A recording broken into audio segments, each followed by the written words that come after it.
hadani rabbi ila siratim mustaqim. Katakanlah, sesungguhnya aku diberi petunjuk oleh Tuhanku kepada as-siratal mustaqim, ila siratim mustaqim, kepada jalan lurus. Kemudian apa jalan lurus itu? Dinan qiyaman millata Ibrahim hanifa. Ya begitu ya. Dinan qiyaman millata Ibrahim hanifa. Siratul mustaqim itu, as-siratul mustaqim itu adalah agama yang kokoh, dinan qiyaman, dan millata Ibrahim, agama yang dibawa oleh Ibrahim alaihissalam, yang merupakan hanifa, seorang muslim hanif. Pada ayat lain, hanifan musliman, itulah Ibrahim alaihissalam. Nah, saya tertarik dengan ayat ini dan penting untuk kita dalami bahwa agama Islam, al-Islam yang kita anut ini memang ada tali temalinya dengan millata Ibrahim, ya, agama yang dibawa, yang dianut, yang ditemukan oleh Ibrahim alaihissalam, yang dalam sejarah kita ketahui seorang pencari ketuhanan yang Maha Esa. Ketika ada bulan, inilah Tuhanku. Namun ketika bulan terbenam, saya tidak bertuhan kepada yang terbenam. Terbit matahari, inilah Tuhanku, lebih besar dan lebih terang sinarnya. Begitu matahari terbenam, saya tidak bertuhan kepada yang hilang. Akhirnya menemukan Allah subhanahu wa ta'ala Al-Khaliq, yang Maha Pencipta, sebagai Tuhan, sebagai Allah. Maka Ibrahim dikenal sebagai bapak tauhid, bapak ketuhanan yang Maha Esa gitu. Ya. Nah, jamaah, kita sudah paham Ibrahim alaihissalam ini disebut oleh Al-Quran sebagai hanifan musliman, sebagai muslim yang hanif, ya, atau hanif yang muslim, yang membawa prinsip al-hanifiyah, kehanifan. Saya coba tanya ahli bahasa Arab, apa itu al-hanifiyah, apa itu kehanifan? Ternyata penjelasan sederhananya, berpegang teguh kepada kebenaran dan tidak belok-belok. Selama kita yakin kepada suatu kebenaran, al-Islam sebagai suatu kebenaran, at-tauhid sebagai suatu kebenaran, kita tidak berkompromi dengan siapapun. Kita tidak membelok-belok, kita tidak tergoda, terpengaruh oleh ujian dan cobaan apapun untuk sesekali berpaling dari kehanifan ini, dari kebenaran itu. Kira-kira itu yang hanif. Maka seorang muslim ini harus menjadi muslim yang hanif, hanifan musliman. Saya pernah sampaikan di depan majelis tarjih dan tajdid PP Muhammadiyah, ya. Kalau doa iftitah yang ditentukan oleh majelis tarjih, karena hadisnya yang paling arjah, yang paling rojih, itu kan Allahumma ba'id baini dan seterusnya. Itu yang mungkin banyak dihafal, ya. Tapi yang wajjatu wajhiya lilladzi fataras samawati wal ard, itu boleh juga. Cuma dalam himpunan putusan tarjih itu seperti nomor 2, ya. Boleh, tidak dilarang, karena ada versi menurut hadis-hadis yang ada itu. Nah, terus terang saya pribadi itu lebih sering pakai yang wajjahtu wajhiyah, ya. Sesekali yang Allahumma ba'id baini. Allahumma ba'id baini artinya bagus, ya. Ya Allah, jauhkanlah aku dari dosa-dosaku kan, dan seterusnya itu. Ya, kadang-kala saya pakai itu juga. Allahumma ba'id baini, terutama jika merasa banyak dosa.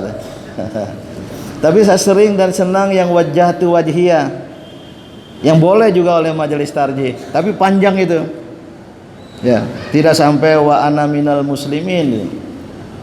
Kenapa? Pertama karena disebut oleh Al-Qur'an dalam ayat tadi ya. Apa tadi? Al-A'raf ya, Al-An'am ya. Al-An'am disebut oleh Al-Qur'an. Yang kedua, kenapa saya suka doa iftitah ini? Sesekali saya baca karena menyatakan komitmen Nabi Ibrahim alaihi salam, hanifan musliman, wajjahtu wajhiya lilladzi fataras samawati wal ard hanifan musliman wa ma ana minal musyrikin, seperti dalam ayat tadi itu. Kemudian ada wajjahtu apa? Inni wajjahtu wajhiya, bukan apa? Inna sholati wa nusuki wa mahyaya. Saya baca itu juga ada dalam kelanjutan ayat tadi itu. Jadi karena ada komitmen Ibrahimi, komitmen Nabi Ibrahim alaihi salam yang menyatakan dirinya wa ana awwalul muslimin dalam ayat tadi. Tapi kalau kita membaca doa iftitah itu bukan wa ana awwalul muslimin, wa ana minal muslimin. Nah, ternyata saya coba hayati bacaan dalam sholat, di ujung sholat pada tahiyat kita mengulangi kembali komitmen Ibrahimi.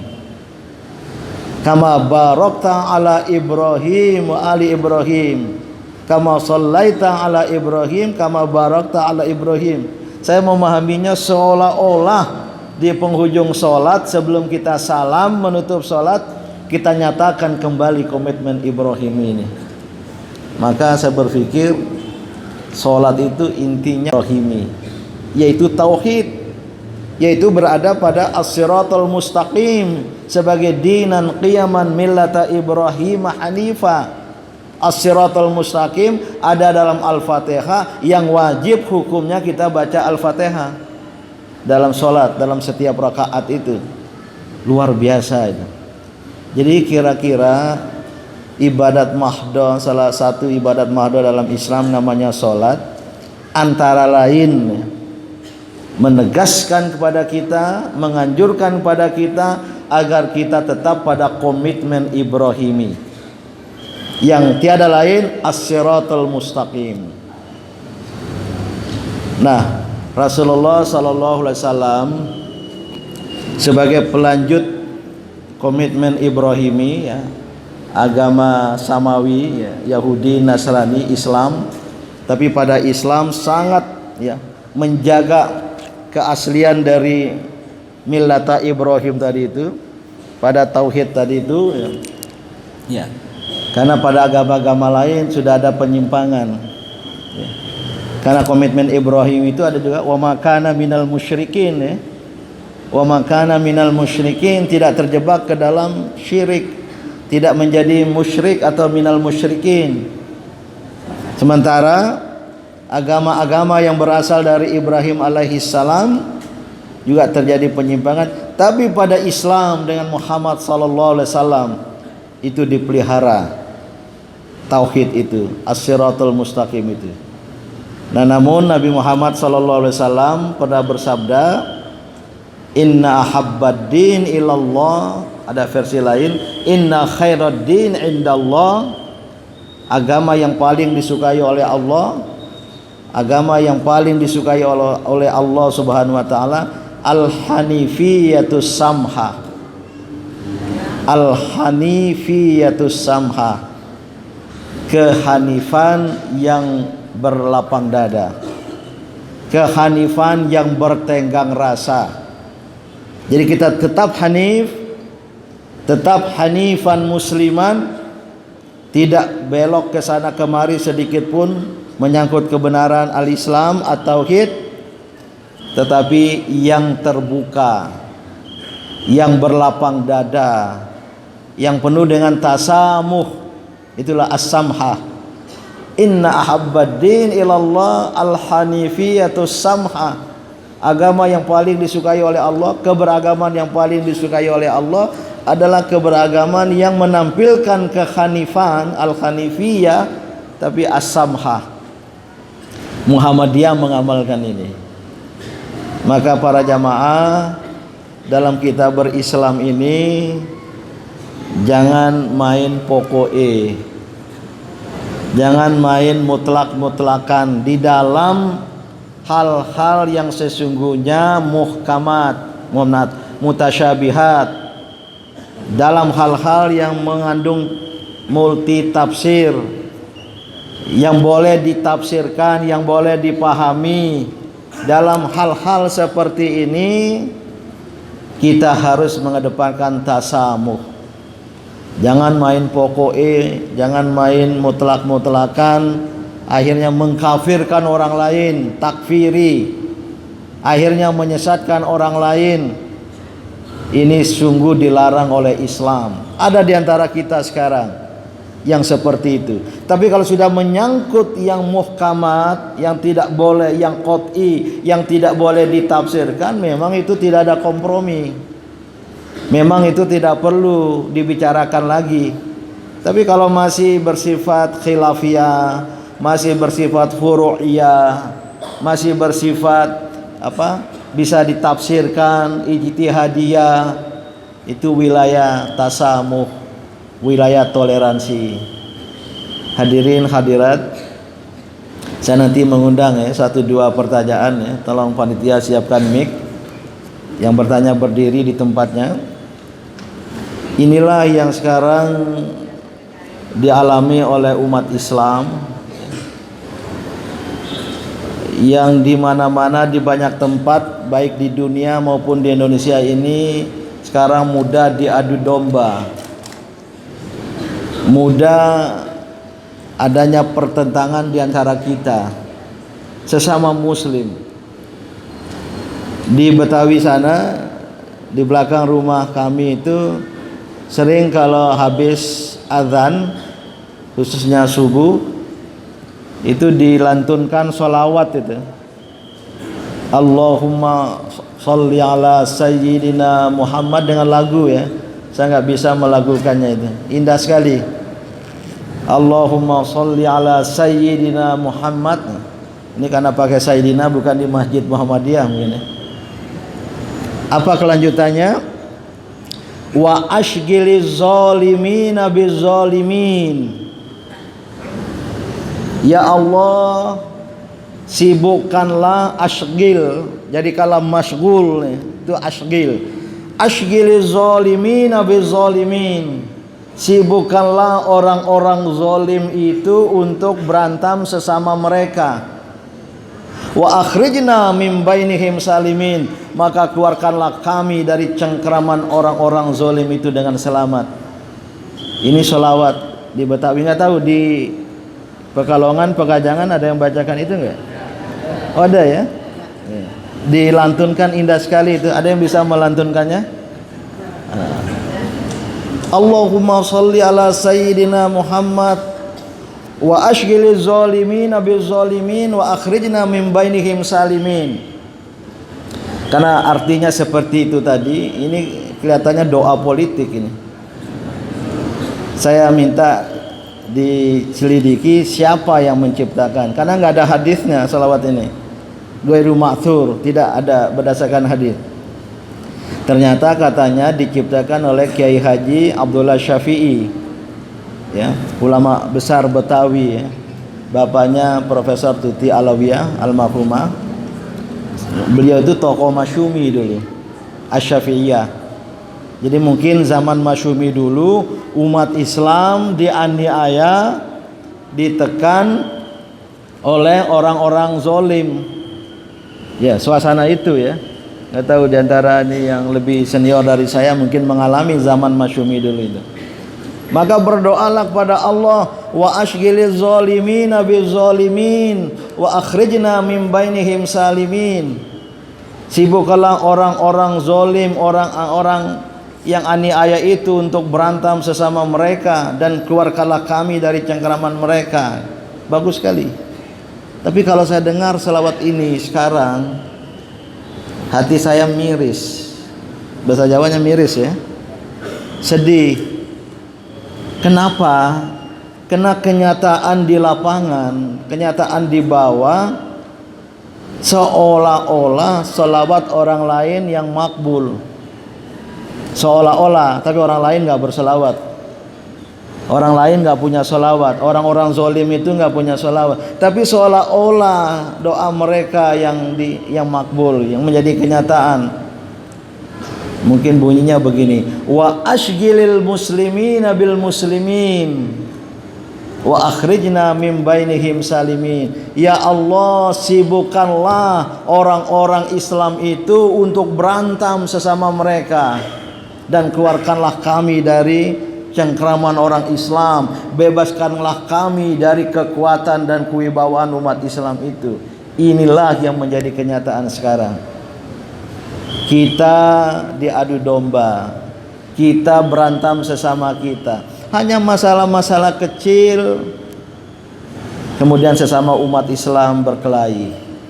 Jangan-jangan orang lain yang tidak suka, orang lain yang sengaja untuk mengadu domba di antara kita, terutama antara NU dan Muhammadiyah. Saya yakin betul itu.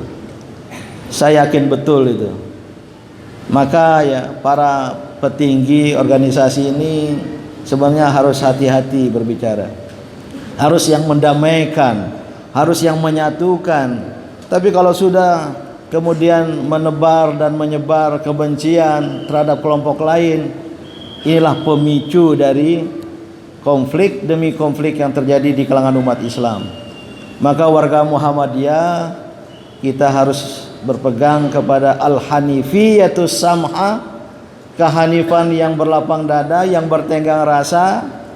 Kalau ada datang orang lain, kelompok lain mencoba mengajak berdebat, ya boleh layani. Tapi kalau seandainya tidak bisa sepakat, terapkanlah prinsip, kalau terhadap berbeda agama, lakum dinukum waliyadin, bagimu agamamu, bagiku agamaku. Sesama muslim kira-kira berlakulah ungkapan lakum ra'yukum wali ra'yi, bagimu pendapatmu, bagiku pendapatku, wa nahnu ikhwan, tapi kita bersaudara.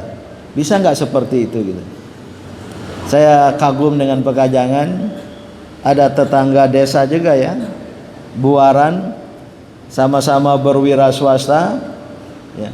Mungkin berbeda, kalau masjid sini tarawehnya 8 rakaat, 11 dengan witir, betul ya? Oh, enggak berubah? Oh, enggak. Mungkin di masjid sana beda ya? Ya, enggak apa-apa. Lakum ra'yukum wali ra'yi, sama-sama punya alasan, sama-sama punya dalil, walaupun ya bisa dipersoalkan, maksudnya dilihat kapan memulai puasa, kapan mengakhiri Ramadan. Ya nggak bisa dipertemukan itu, nggak bisa dipertemukan, karena antara si ru'yat dan si hisab nggak akan bertemu. Hadisnya hampir sama. Hadisnya berbunyi sumu li ru'yati wa aftiru li ru'yati. Itu awalnya sama, yang dipegang oleh NU pemerintah dan yang dipegang oleh Muhammadiyah, tapi ujungnya berbeda. Hadis yang satu berbunyi sumu li ru'yati wa aftiru li ru'yatihi, berpuasalah dengan ru'yat, berbukalah arti akhiral puasa dengan ru'yat. Ujungnya wa in gumma alaikum fa akmilu iddata sya'ban 30. Kalau tak terlihat, maka sempurnakanlah bulan Sya'ban 30 hari. Istiqmal. Maka memulai Ramadannya boleh ditunda. Tapi hadis itu tentang memulai Ramadan, bukan mengakhiri Ramadan. Tapi hadis yang dipakai oleh Muhammadiyah berbeda. Kenapa? Menurut ulama Muhammadiyah, hadis yang wa akmilu iddata Sya'ban 30, kalau tidak terlihat ya, hilal itu, maka sempurnakanlah bulan Sya'ban 30 hari. Menurut ahli hadis, annya itu dua, an Abi Hurairah, yang kedua an Ibni Abbas sanadnya. An Abi Hurairah itu baru masuk Islam tahun ke-9 Hijriah, sementara pensyariatan puasa pada tahun kedua Hijriah. Maka walaupun Abu Hurairah banyak meriwayatkan hadis, banyak membawa hadis, tapi khusus hadis tentang puasa ini, waktu disyariatkan puasa beliau belum masuk Islam. Ibnu Abbas waktu pensyariatan puasa masih bayi. Maka menurut ahli hadis, walaupun itu mereka berdua ahli hadis, ya, perawi hadis sanad, tapi karena kait puasa ini, maka yang dipakai oleh Muhammadiyah, majelis tarjih kita, hadis yang sama tapi annya itu berbeda. An Ibni Umar, dari Ibnu Umar, sama sumu li ru'yatihi wa aftiru li ru'yatihi. Ujungnya hadis Ibnu Umar ini berbunyi, fa in ghumma alaikum faqdurulah. Kalau tidak kelihatan maka perhitungkanlah, perkirakanlah. Itulah hisab. Dan didukung oleh banyak ayat Al-Qur'an tentang hisab. Termasuk di surat Yasin itu, yang jarang dibaca oleh Muhammadiyah. Nah, di dalamnya ada ayat tentang hisab, ya. Nah, Bapak Ibu, ini contoh. Jadi kalau ada umat Islam berpegang pada hadis pertama, monggo. Ada yang berpegang pada hadis kedua, monggo. Selama itu keyakinan, itulah lakum ra'yukum wali ra'yi wa nahnu ikhwan. Bagimu pendapatmu, bagiku pendapatku, tapi kita bersaudara. Gak usah mangin pokok, kamu kafir, nah, kamu sesat, seolah-olah dia ingin memonopoli surga. Jangan-jangan dia tidak masuk surga nanti. Ini tasamuh. Bapak Ibu, ini sungguh diperlukan sekarang oleh umat Islam di dunia, di Indonesia. Kalau di luar negeri bunuh-bunuhan, saling bunuh-membunuh, di Suriah, di Yaman, di tempat-tempat lain.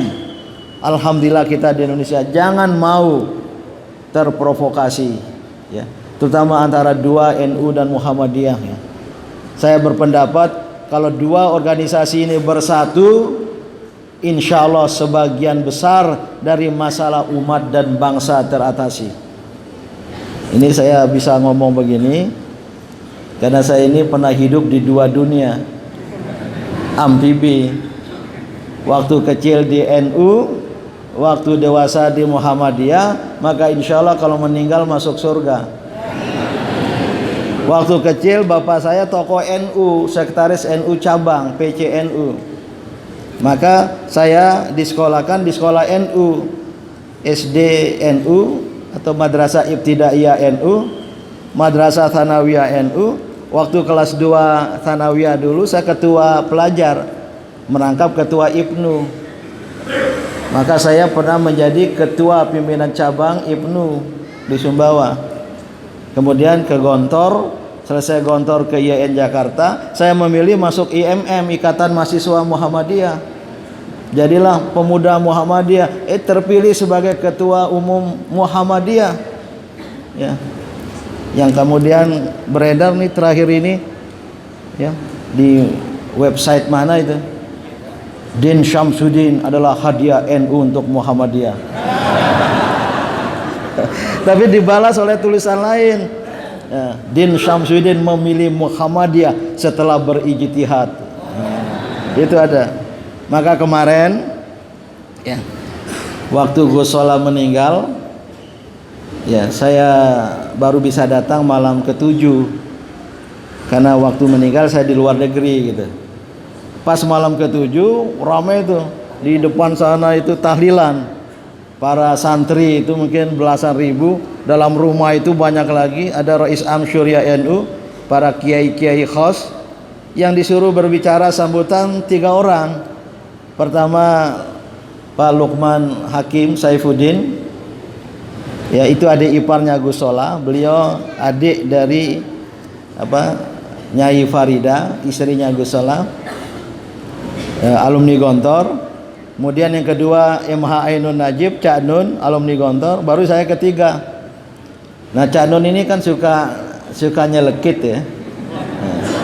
Orang Jombang nggak selesai di Gontor akhirnya masuk SMA Muhammadiyah 2 Yogyakarta. Jadi aktif di IPM dulu itu, Cak Nun itu. Nyelkit itu.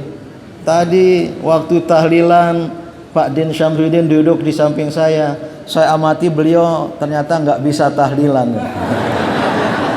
Ger semua santri itu kan. Macam-macam lagi tuh. Itu Muhammadiyah, mengapa itu mengharamkan rokok? Padahal ketua umum waktu itu Ji Syamsuddin ya. Ji Syamsu. Ya malumlah budayawan, bercanda lah. Jadi pas saya sambutan ketiga, ini saya bilang ini kayak muhadharah di Gontor ini. Kami pada Gontor. Tapi saya awali ya. Tadi Cak Nun meremehkan saya dan sedikit bernada melecehkan saya, seolah-olah saya tidak bisa tahlilan. Ger ketawa semua yang hadir. Padahal hadirin dan hadirat, seandainya ada tahlilan babak kedua, maka saya siap untuk memimpinnya.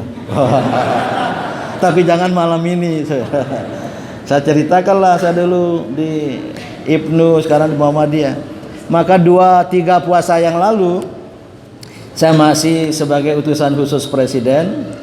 Saya dihubungi oleh istana, Pak Din, apakah berkenan acara Pak Din penyerahan mushaf Al-Quran atas sulaman di atas kain yang dibuat oleh sahabat saya, seorang pengusaha Chinese di Kuala Lumpur, penganut Konghucu, yang diam-diam 3 tahun menyuruh orang di Ningxia, provinsi khusus Islam di Tiongkok sana, yang terkenal dengan sulaman indah sekali dengan harga mahal, yang semula mau diserahkan kepada dunia Islam lewat Raja Salman, tapi begitu ketemu saya, kenapa nggak lewat presiden Indonesia? Setuju.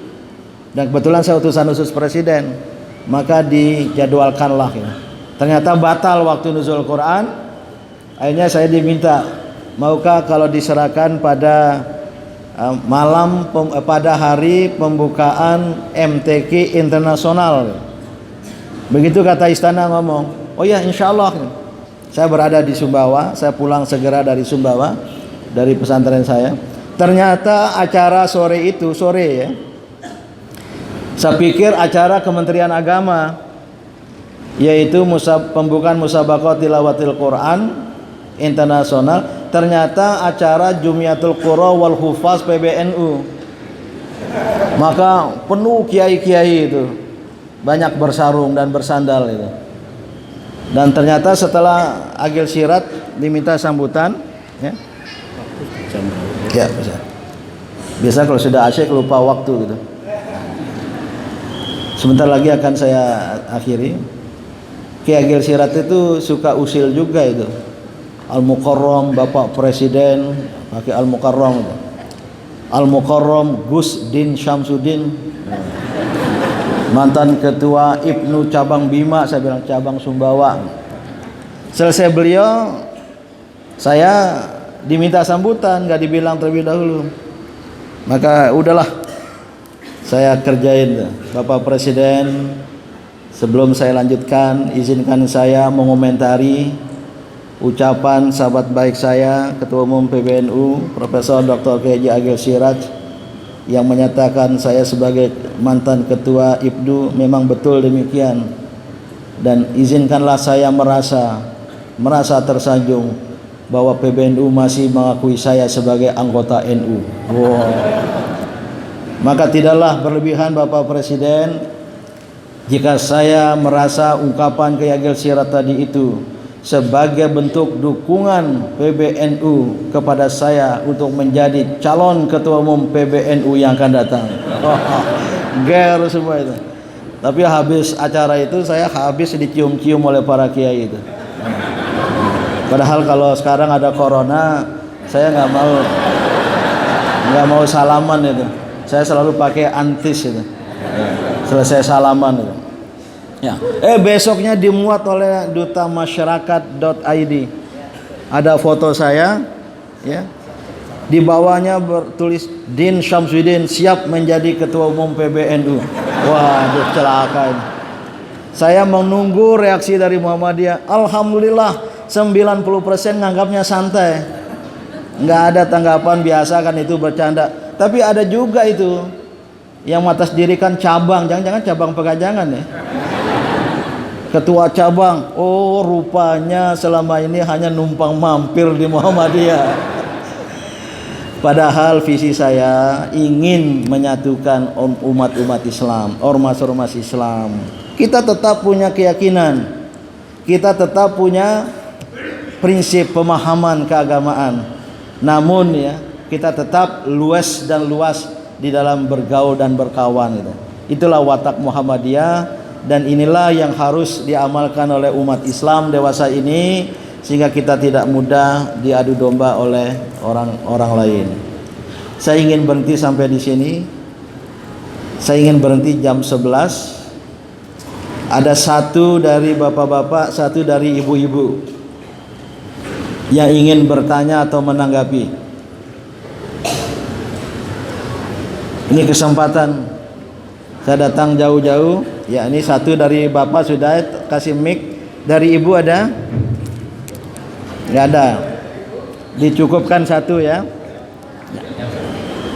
Silakan bertanya tentang apa saja, tapi jangan bully saya soal NU tadi itu. Bismillahirrahmanirrahim. Assalamualaikum warahmatullahi wabarakatuh. Waalaikumsalam. Terima kasih atas kesempatannya, Pak Din.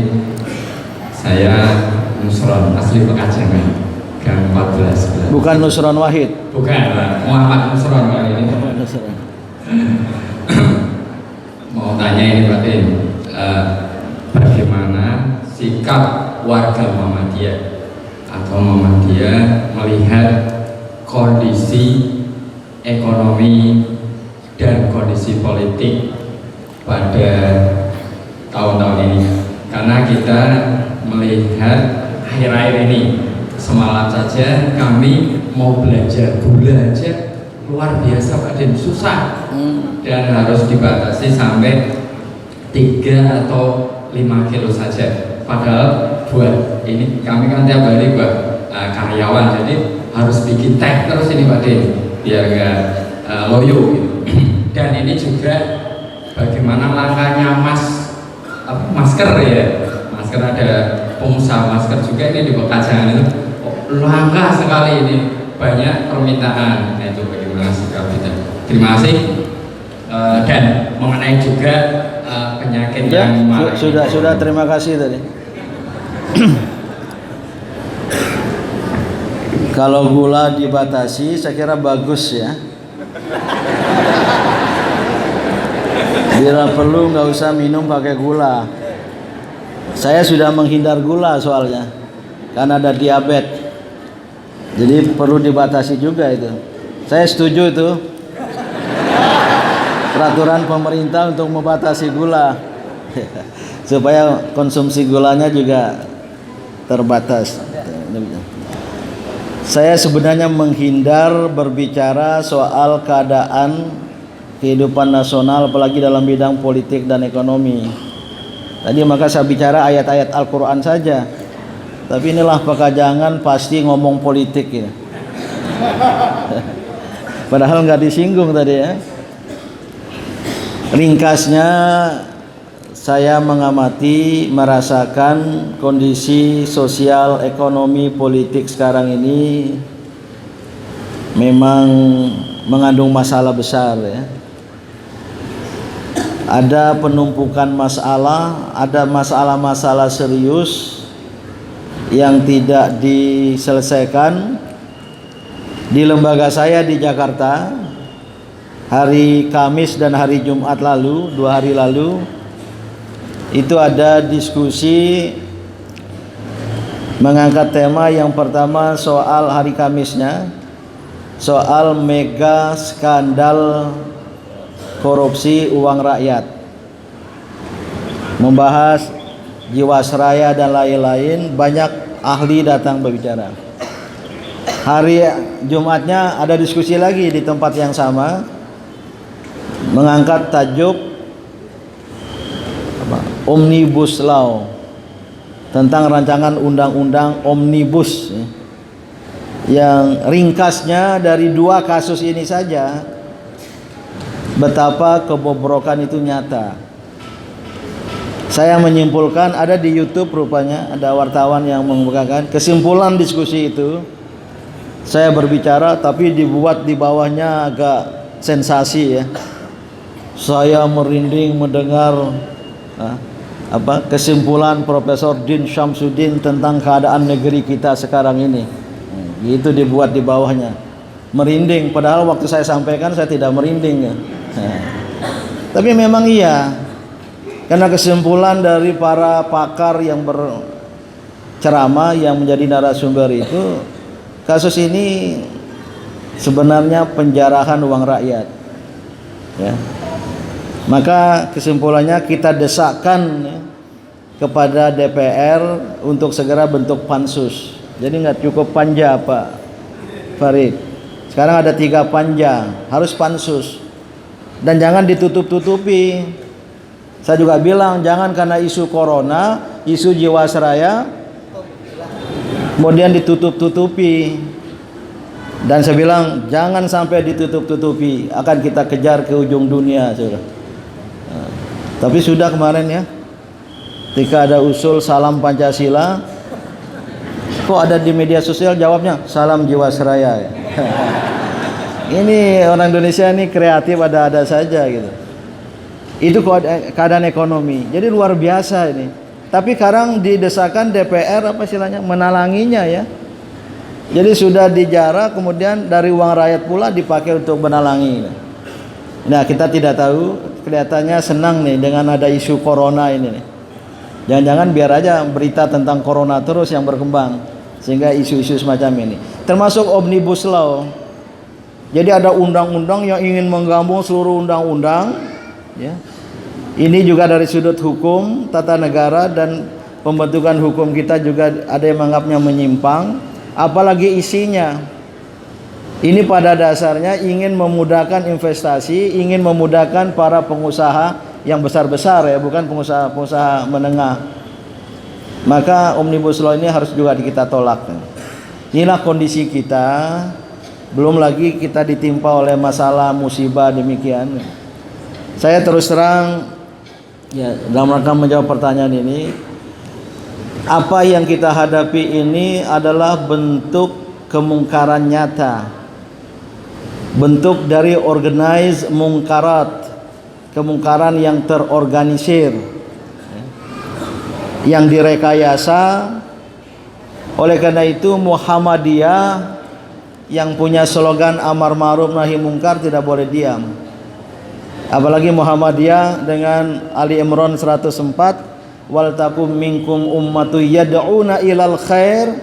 Misi kita itu ad-da'wah ilal khair, bangun rumah sakit, bangun sekolah, bangun universitas, itu ad-da'wah ilal khair.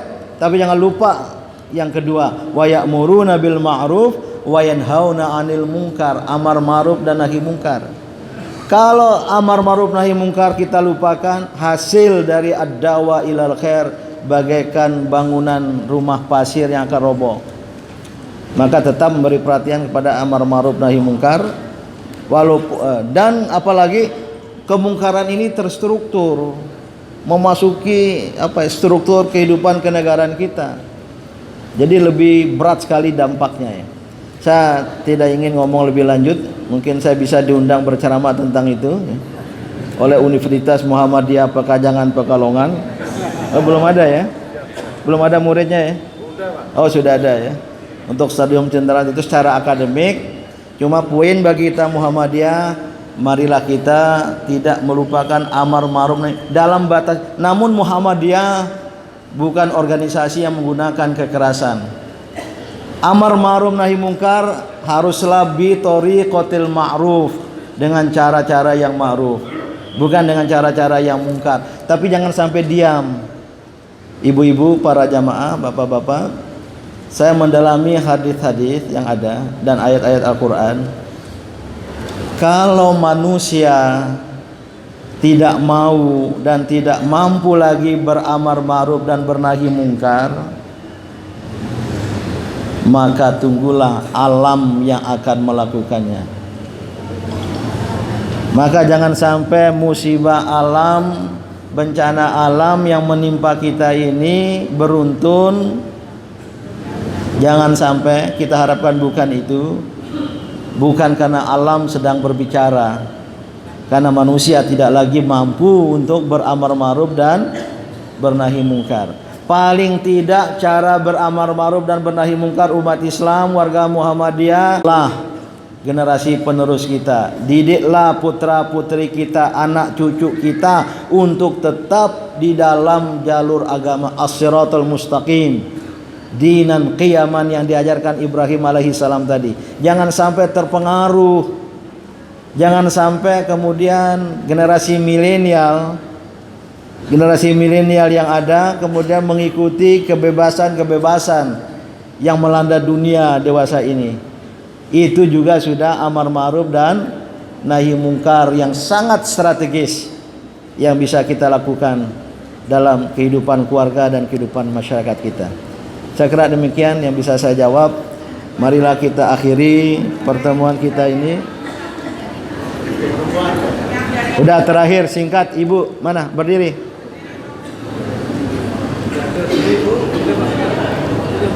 Nggak ada. Iya sudah. Singkat Bu. Biar adil. Waalaikumsalam.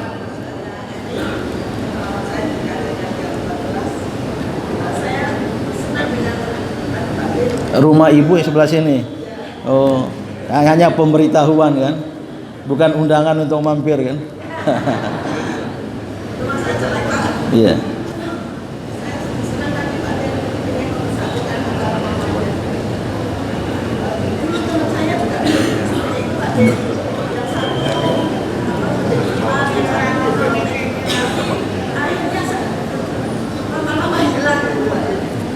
Iya. Persatuan NU dan Muhammadiyah dan ormas-ormas Islam lain juga ya. Watak Muhammadiyah kita ini harus mempersatukan. Tapi kita tidak kehilangan jati diri. Kita tidak kehilangan identitas sebagai Muhammadiyah. Saya betul-betul masuk Muhammadiyah, memilih Muhammadiyah setelah berpikir mendalam dengan segala alasannya, dan saya sangat bersepakat dengan paham Muhammadiyah. Paham kemuhammadiyaan kita ini pada intinya menjaga keseimbangan antara pemurnian dan pembaruan. Saya temukan bahasa Arab at-tawazun, keseimbangan, bainat tajrid, pemurnian.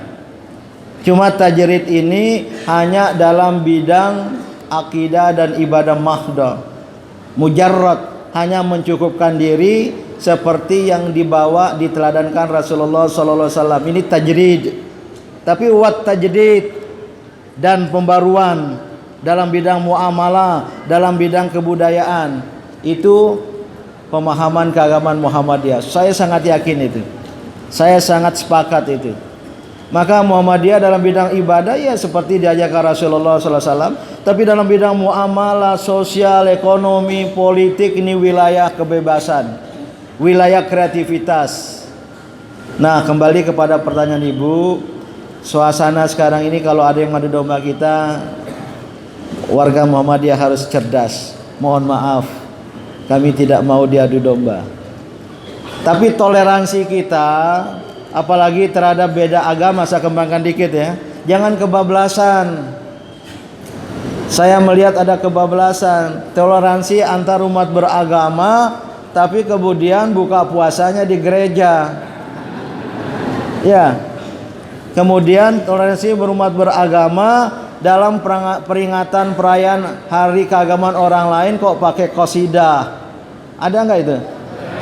Itu kebablasan, bukan itu toleransi. Lakum dinukum waliyadin. Udahlah, kawan-kawan Kristiani, Hindu, Buddha, jalankan ibadatmu. Nggak usah paksa orang Kristen, orang Hindu datang ke sholat Jumat kita. Atau juga kita juga demikian. Kita bekerjasama, bersaudara dalam bidang-bidang kebudayaan sosial. Sesama Muslim apalagi. Ya masalah-masalah khilafiyah kalau bisa didialogkan. Kalau sudah didialogkan, syura nggak ketemu juga ya lakum ra'yukum wali ra'yi. Tapi alhamdulillah kata Kiai Haji Hashim Muzadi almarhum waktu itu tokoh ketua umum PBNU, alhamdulillah bersama saya tabligh akbar pada itu reuni alumni Gontor. Alhamdulillah sekarang nggak lagi ada perdebatan apakah baca doa kunut atau tidak pada sholat subuh karena banyak yang sudah tidak sholat subuh. Enggak lagi diperdebatkan berapa rakaat sholat taraweh karena banyak yang tidak sholat taraweh lagi gitu. Kemarin wakil presiden saya agak nggak enak juga ya. Alhamdulillah Indonesia terbebas dari corona karena baca doa kunut. Tahu-tahu juga ada yang kena ya. Nggak usahlah seperti itu. Kalau saya kemarin saya kritik keras, itu sikap takabur. Jangan bilang tidak ada. Jangan bilang tidak ada yang terkena, ternyata ada. Dan ini semakin bertambah lagi angkanya ya. Ini musibah yang mewabah di seluruh dunia sekarang ini. Tapi kembali ya, antara sama di daerah sini berdekatan, jangan adalah warga Muhammadiyah yang beri teladan itu. Ada usul, ini 1-2 menit. Kalau mau akrab NU dan Muhammadiyah, maka jalan keluarnya kawin silang. Dulu waktu Pak Ut Yusuf Hashim pernah bilang gitu tuh, kawin silang. Jadi kalau Ansor dengan NA ya, atau pemuda Muhammadiyah dengan Fatayat. Ya. Mungkin di sini sering terjadi ya. Tapi mana yang kuat ya? Ini ada seorang alumni Mesir, Aisyah, Muhammadiyah, nggak usah saya sebut nama. Ternyata suaminya itu alumni Mesir juga, mantan ketua NU Mesir. Terus saya tanya, Mbak, itu suamimu tetap NU apa masuk Muhammadiyah? Alhamdulillah Bang, sekarang jadi anggota PDM kata. Wah, berarti wanita Muhammadiyah lebih kuat ya. Dalam prinsipnya suaminya pun dibawa ke Muhammadiyah ya. Saya kira itu yang dapat saya sampaikan, dan marilah kita berdoa kehadirat Allah Subhanahu wa taala untuk mengampuni dosa-dosa kita, memberi keselamatan bagi hidup kita di dunia dan di akhirat. A'udzubillahi minasyaitonir rajim. Bismillahirrahmanirrahim. Alhamdulillahi rabbil alamin.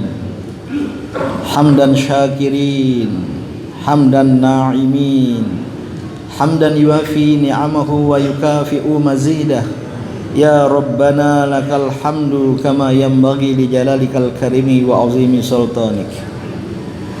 Rabbana zalamna anfusana wa illam taghfir lana wa tarhamna lanakunanna minal khasirin. La ilaha illa anta subhanaka inni kuntu minaz zalimin. Allahumma arinal haqqa haqqa warzuqna ittiba'ah wa arinal batila batila warzuqna ijtinabah.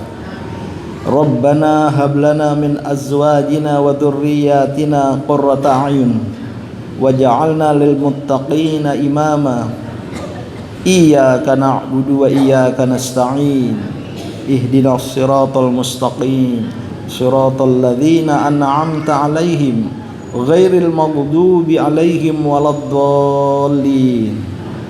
Ya Allah, hanya pada Engkau-lah kami beribadat, mengabdi kepadamu, dan hanya pada Engkau-lah kami memohon pertolongan. Maka ya Allah, tunjuklah kami jalan kebenaran, yaitu jalan orang-orang yang Engkau beri nikmat atas mereka, bukan jalan orang-orang yang Engkau murkai, bukan pula jalan orang-orang yang sesat. Rabbana atina fid dunya hasanah wa fil akhirati hasanah wa qina adzabannar. Walhamdulillahi rabbil alamin. Nasrun minallah fathun qarib. Wabillahi taufiq wal hidayah. Wassalamualaikum warahmatullahi wabarakatuh. Terima kasih.